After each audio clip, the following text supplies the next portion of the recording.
Man, Rooster, it's got to be 5 o'clock somewhere. Arr, arr, arr.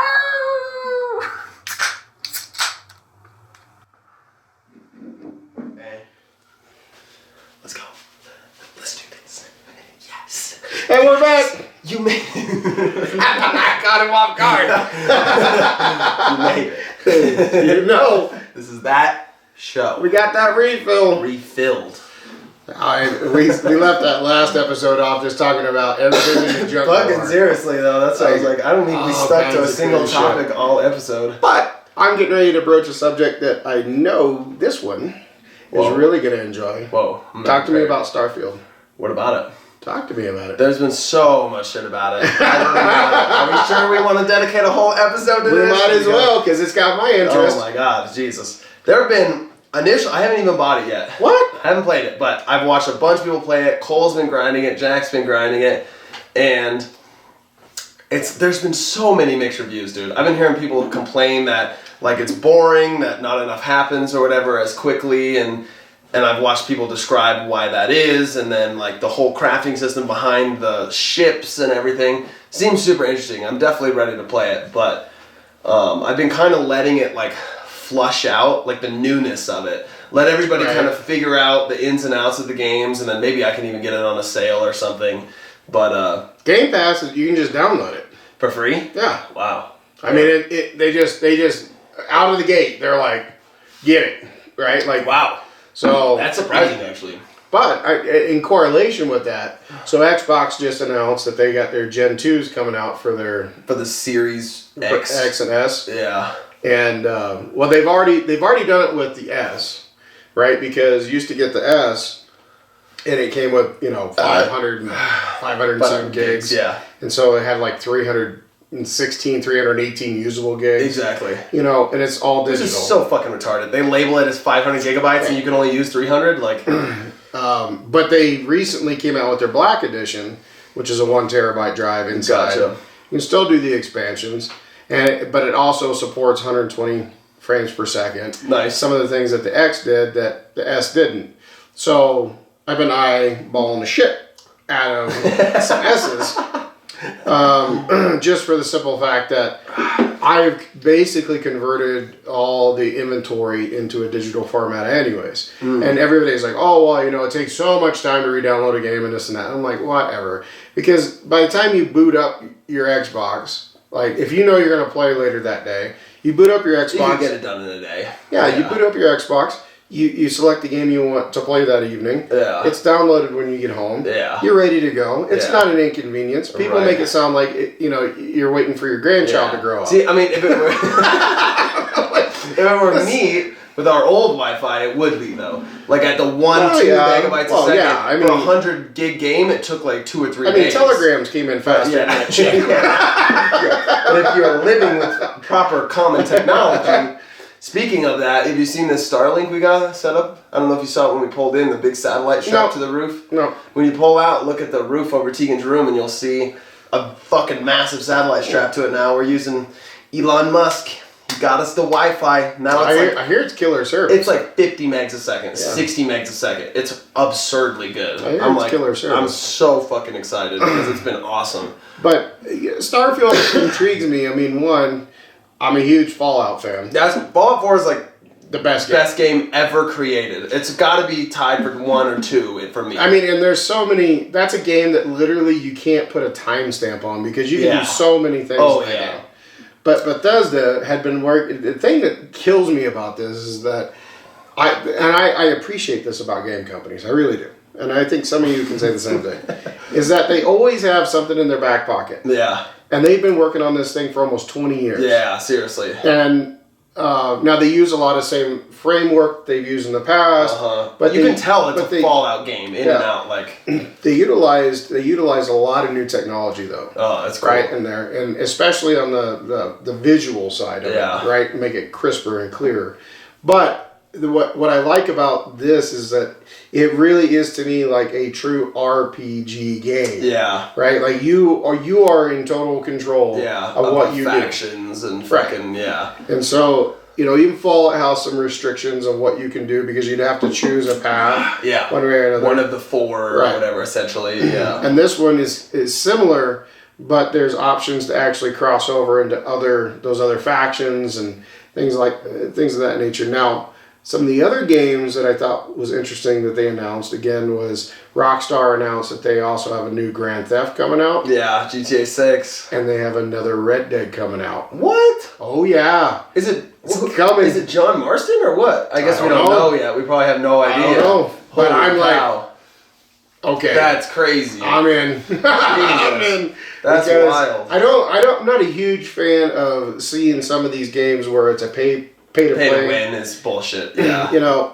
But these companies that do these story based lines, those are what it's all about the single player experience. It's like, if you can add multiplayer shit on the backside and make it like that's all fucking great. But like for me, the entire core of a game is about your experience as an individual player. Like I shouldn't rely on anybody else having to connect with anyone else or play missions with anybody else. And just correct me. Didn't you play Starfield? Starfield, the new one that came out.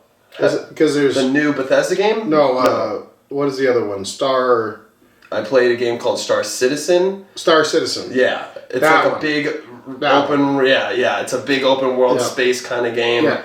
Super physics based. It's a real the entire game. What I love about that game is it's actually 100% loaded world 100% of the time. In a typical game, when you're looking away from something, it unloads it, right? Because there's no reason to waste the space of the drive with loading something that you're not even looking at. But this game is 100% physically loaded all the time. So there's no load screens. There's no fast travel. Like the only way to get from one point in the universe to the other is to travel there because 100% of the universe is loaded at all times, which is super intensive on the game and makes it struggle to run on a lot of computers, but super cool. I love that part of it. So I don't know. I look at it and technology as a gaming or as an entertainment source is changing dramatically as far as licenses go between platforms, and you have all these companies that have come out and basically hack programming so that you can play one game that's exclusive on one platform to play it on another, and the companies are realizing that as technology grows for consumers, they realize that they can't just narrow it down to one platform. Yeah. Right. So they have to cross share the licensing and the royalties and all that. Yeah. So there's some interesting things going on there. Not that AI has anything to do with that. Never. I can't wait for them to incorporate AI into games where the NPCs. Have you seen that shit? The AI NPCs, the testing in Unreal Engine and shit. Mm-mm. They're basically hooking up ChatGPT to NPCs in Unreal Engine test games, and you'll go up to the NPC and you'll say, "Hey, how you doing today? What do you think about this or whatever?" And right now there's a 5 to 10 second delay because they're still trying to figure it out. It takes that, it sends it to ChatGPT, it comes up with a answer, and then the NPC in the street, he uses an AI voice synthesizer for the voice of the character to be like, "What are you doing? Leave me alone," or whatever. Look up some of these videos of AI NPCs because they're super interactive. And by the time 5 or 10 years from now, all NPCs are going to be completely interactive. You'll be able to go up and say whatever you want. Well, and that opens another conversation is because people that are using Android devices, if you have Google set as your major search bar, you've been given notifications recently that you can use Google's AI. I have been. See? I have been given notifications. And I do believe I said something on an episode where I was like, you're not going to have a search bar anymore. You're going to have an AI assistant. That you just ask and it just tells you. And it's here. Yeah. It is here. They want the people in the beta groups to use that to see how it correlates and if it makes things easier if it's effective enough. And I'm like, I'm telling you, Skynet is real. Skynet. It's coming. Skynet is real. It's going to happen. Because you can't think about that logistically. Because you're talking about it with gaming, right? How much more of an interactive learning experience can an AI have to watch somebody, an individual, right, play a game, and then you extrapolate that on millions. Oh yeah, yeah. You can't tell me. The data that you could collect You is can't fucking tell unfathomable. me that thing is going, well, they're just stupid monkeys. They're just stupid ass monkeys. Maybe if that guy just over there fucking shooting a trash can or something. Like, trying to get his XP up. Oh my god. Shooting glass bottles and shit. Oh my god. I just look at it and I'm like, oh my god, it's here. I've had to tell Google like 100 times now, I don't want to use that service because right, it keeps asking me too. I haven't signed up for it. I'm like, come on, leave me the fuck alone. Right. Why? Leave me alone. Shoe fly, get out of here. You bother me. Damn it, Google, get the fuck away from me. I mean, it is very much on the forefront, and I can't say it would be bad and I can't say it would be good because I don't know, what safety parameters these companies are building into their AI engines. Yeah.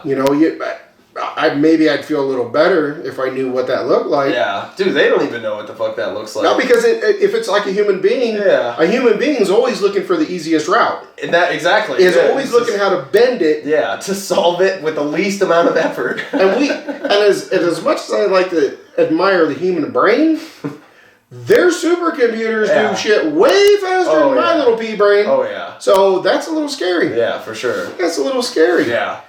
I mean, how do you explain, maybe in less than the next 2 years, that you've got these Fortune 500 companies and the Fortune 10, the top 10 companies that utilize these information resources, and they've streamlined on how businesses run, how banking runs, how your personal shopping runs. I mean, everything. Literally learn everything about you. Because we've had this discussion where we are utilizing technology that was made available, 10, 15, 20 years ago that's just now being, mainstream. Actually, fulfilled to its potential. And science is folding on itself faster and faster and faster. Yeah. We don't realize the integration that happens. I mean, who's to say within the next 48 months? Right. We're not in a completely AI-controlled environment. Seriously, though. I'll know that it's happened the moment I go to McDonald's and I fucking order something from a robot and I go, well, why would you even why would you can go to our local McDonald's. There's no counter. There's a touchpad that you enter. But here's one that'll get you is why don't you just walk up to a podium and it'll ask you if you wanted what you had last time. Yeah. Oh, that'd be crazy. Because it recognizes your face. Do you want the regular? That's when you know you're fucked. Yeah, for real. That's when you know you're fucked. Seriously. I'm like, well, this thing. That was a one-off. How did you remember that? Well, this thing knows when I poop. Right. This thing knows fucking everything about me. Oh my god. Jesus. Wally. Oh god, I would be, dude. I would be in that chair. I think about it every day when I have to get out of bed. I'm like, if I could just boop, sit up, drive a little floating RC chair around, I so would. I'd be the fattest motherfucker. But I'm just saying that to me, as fast as all this is happening, and the craziness of, we talked a little bit about some crazy politics last time, but all the smoke screens that are out right now. Oh yeah. Right there, Trump shit, the fucking. Yeah, but if you look at that, if you strip all that away, what's really happening? Right? We're in a revolution. But well, maybe Technological. red pill, blue pill. You want to stay plugged in? You want to unplug? Like, I mean, I don't know. I look at this and I go, where exactly? And let's just say the next 24 months, 2 years.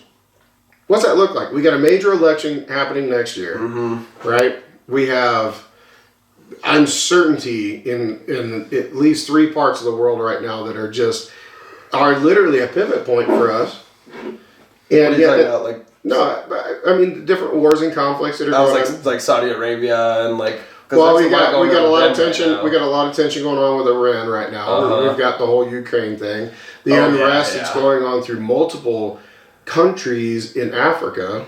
I've heard about that too. I mean, this isn't easy stuff. This is not. But yet, can any of you, and if you can, leave us a comment down below. How much are you following the African conflicts that are going on right now? Right. Yeah. I'm gonna say maybe one of you. I know who you are. You might comment every once in a while. I mean, you give me enough shit on the backside.